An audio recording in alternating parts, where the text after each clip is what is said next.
The topic is the sit-in movement, and of course we're talking to Attorney Julian Blackshear. And of course, Attorney Blackshear, let's allow you to continue our conversation before we head our commercial break.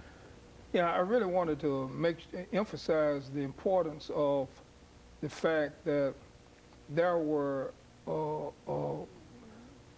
non-students, hard-working people, and leaders of the various cities that gave aid and comfort to the members of SNCC by putting up the bail money and things of this type. And again, you had high school students who participated in the demonstrations, and you had white college students that participated in the demonstrations. But as a general proposition, on balance, it was almost exclusively black college students who formed, organized, and structured the Student Nonviolent Coordinating Committee, thus the name Student Nonviolent Coordinating Committee. Now, I always wanted to be a lawyer. I guess I'm one of that rare breed that feels that he was called into the profession as opposed to choosing it. And so to that extent, I'm a natural-born lawyer, as my son would tell me. So I knew that was educational to me, to be a part of the whole process. And I now am at a position where I can understand the legal basis for the Civil Rights Act of 1964. When I was in SNCC, I knew why the Civil Rights Act of 1964 was formed, because of the pressure that the students in their sit-in demonstrations were imposed upon the national government to do something. So they knew they had to do something. But now, as an attorney, I know the legal basis that they justified in doing it. And I'd like to address my comment to that. The 1964 Civil Rights Act primarily does a lot of things. It gives us equal employment opportunities, but what we're talking about now, the sit-in demonstrations, what it did, it made it illegal to discriminate against black people or in public accommodation facilities. In other words, everyone could participate in public accommodation facilities, not regard to their race, their national origin, religion, or creed. And that's a direct result of the sit-in demonstration movement by all the students in the South. Where's the justification for passing such a law? The argument was made at the time by the owners of these establishments. This is a free democratic country. No government can tell me who I can and cannot admit to my own establishment because it's mine. That sounds okay. But looking at Article 1, Section 8 of the Constitution, it says that Congress shall regulate commerce. And that is saying that Congress can regulate the physical movement of goods. In a union case in 1936 that had nothing to do with the Civil Rights Act, in the case of NLRB versus Jones and Laughlin, that clause was interpreted to mean not only can Congress regulate commerce, but Congress can regulate any activity that directly and materially affects the physical movement of goods, including racial activity. If closing down the Heart of Atlanta Hotel because of the sit-in demonstration adversely affects every pen, every toothpick, every roll of toilet paper manufactured in some other state that would have come through commerce to Atlanta, that hotel, if it had not been for the sit-in movement that stopped the hotel from receiving it.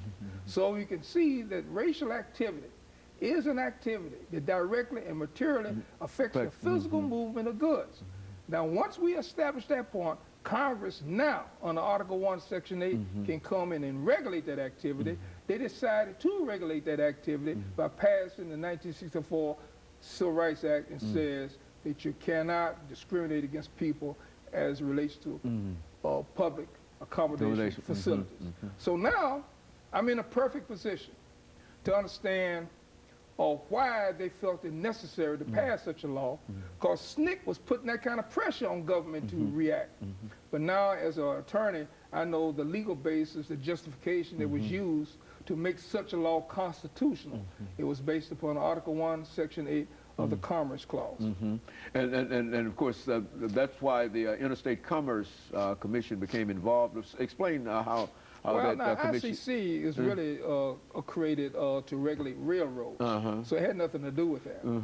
But it can be used for that purpose now. You see. Well, what about buses? When buses? That's the freedom movement. Well, that comes much after the sit-in demonstrations. I think the freedom rides take place around by 1966. John Lewis is no longer chairman of SNCC in 1966. I think Stokely Carmichael becomes the chairman of SNCC in 1966. But let me tell you what's happening to SNCC, an unfortunate thing. The purposes for which SNCC was organized no longer exist because government has passed the law to achieve the very objectives that justify the organization of SNCC. So SNCC now is searching for its identity. And it's going to all kinds of different avenues to try to find some other justification to continue to exist. You see? And the activity wasn't there. So finally, we have somebody who comes upon the scene named Rap Brown. And his people, they come up with this radical, in my judgment, outrageous ideas. And SNCC had lost his identity, and so Rap Brown just transformed SNCC into an organization that was no longer recognizable by the college students and so forth that helped found it. Bond was no longer a member of it. Stokely Carmichael was no longer a member of it. And John Lewis and so forth. Rap Brown had his people to take the word nonviolent out of the actual name. So now it's known as Student Coordinating Committee. That indicated to the whole world that they accepted violence as a technique. Toward what goal? Nobody knows. But it was at that time, I was in the military. I was in Vietnam, I believe, in 1966. I was coming out of Vietnam. So I kind of missed that side of the revolution anyway. But Stokely Carmichael, when he was the chairman of SNCC, he's the one that coined the phrase Black Power. And that scared all of the segregationists. Now, it didn't scare white America. It scared the white segregationists, you see, because deep down inside, they had this guilt complex about black people anyway because of the mistreatment that they imposed upon them. They always worried about payback. They were always worried about if you give these black people too much freedom, they're going to pay us back. And we never worry about that anyway. I'm not angry. I have no anger. And you see, John Lewis is a congressman right now.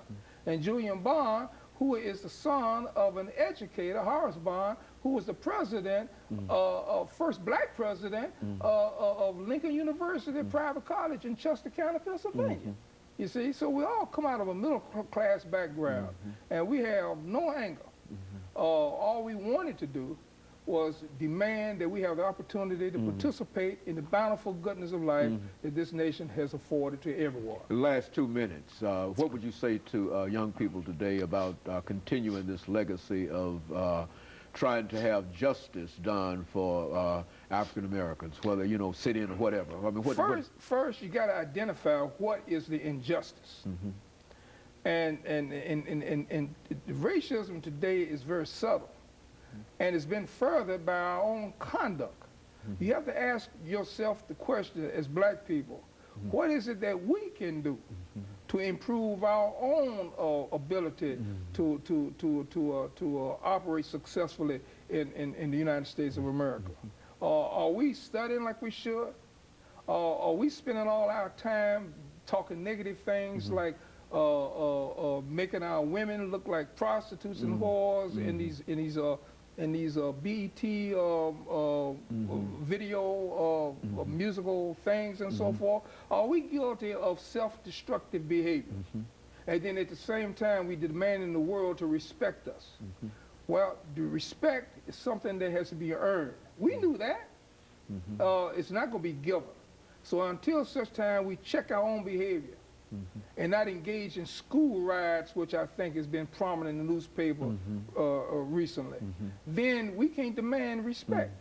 So I'm saying the next civil rights movement that takes place is to change the attitudes and the ways of thinking on the part of black people that leads towards self-destructive behavior. Very good.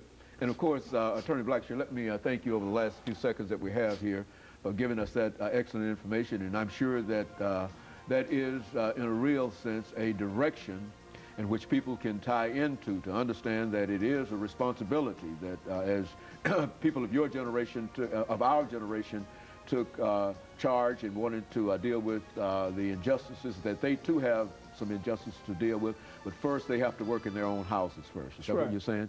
And of course, let me thank you, and let me encourage our audience to tune in again next week for another informative